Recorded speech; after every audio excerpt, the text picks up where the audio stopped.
Cabinet Office view is that it would reveal details on government policy making, which they would rather keeps confidential. But I mean, But that goes for everything. Yeah. I mean, that's the old excuse, isn't it? Yeah. What's fascinating, it's not just WhatsApps. There are 24 handwritten notebooks from Boris Johnson. Wow. Yeah. which presumably he wants that's to a treasure badge trove. up and sell as a Which he never meant to be read Nope. by the, well, certainly not by the general public or the likes of us. And that is a treasure trove for the inquiry, and I suspect not just for journalists, but for the members of the public who want to see what his real thoughts were.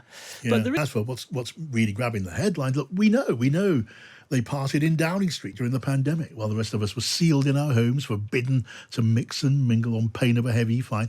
Some of us will be outraged at the mere suggestion Boris Johnson might have partied even more than we suspected with friends and family, while all the while warning the country to do nothing of the sort. Others will say, enough, it's history, let's move on. But we can't move on. Why? Because now government officials have reported Johnson to the police over evidence of more lockdown gatherings at Downing Street and Chequers. His friends and fans say it's a stitch-up, a conspiracy to sink Johnson's hopes of a political comeback. The former PM, he's refusing to deal now with government lawyers representing him at the big COVID inquiry because they are the ones who unearthed the supposedly incriminating diary entries, and refusing to deal with these civil servants at the Cabinet Office.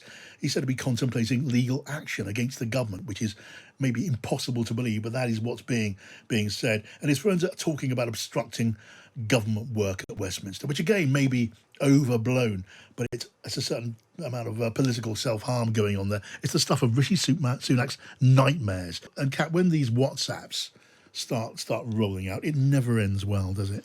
No, I mean, we already saw that with the lockdown files that the Telegraph published from Matt Hancock. But I think often, actually, it's not necessarily always the things that you think are going to look bad that do. You know, it's often the slightly glib manner in which serious things are discussed. You know, Simon Case laughing about people being trapped in quarantine hotels, for example, really sticks out.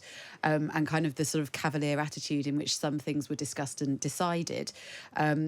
So, you know, I mean, there's a lot to sort of unpick, and I'm sure if it is published, it will be something that journalists go through for many weeks to get to the bottom of. Clearly everyone is kind of sort of running around like slightly kind of headless chickens on this one. You know, Boris Johnson sacked his lawyers because they're government lawyers, and he's now unrepresented currently. So he's waiting for some more legal representation. They've only got until Tuesday. Johnson said to be calling these WhatsApps prejudicial, whatever that may mean. I think the government line has been more to do with them being irrelevant, nothing to do with it. Why bother yourself and everybody else with all of this stuff? And then Boris, in Boris's way, he lets the cat out of the bag rather and says this prejudicial. In other words, embarrassing. Yeah. The Cabinet Office view is that it would reveal details on government policy making, which they would rather keeps confidential. But I mean, but that goes for everything. Yeah. I mean, that's the old excuse, isn't it? Yeah. What's fascinating, it's not just WhatsApps. There are 24 handwritten notebooks from Boris Johnson. Wow. Yeah. which presumably he wants that's to a treasure badge trove. up and sell as a Which he never meant to be read Nope. by the, well, certainly not by the general public or the likes of us. And that is a treasure trove for the inquiry, and I suspect not just for journalists, but for the members of the public who want to see what his real thoughts were. Yeah. But there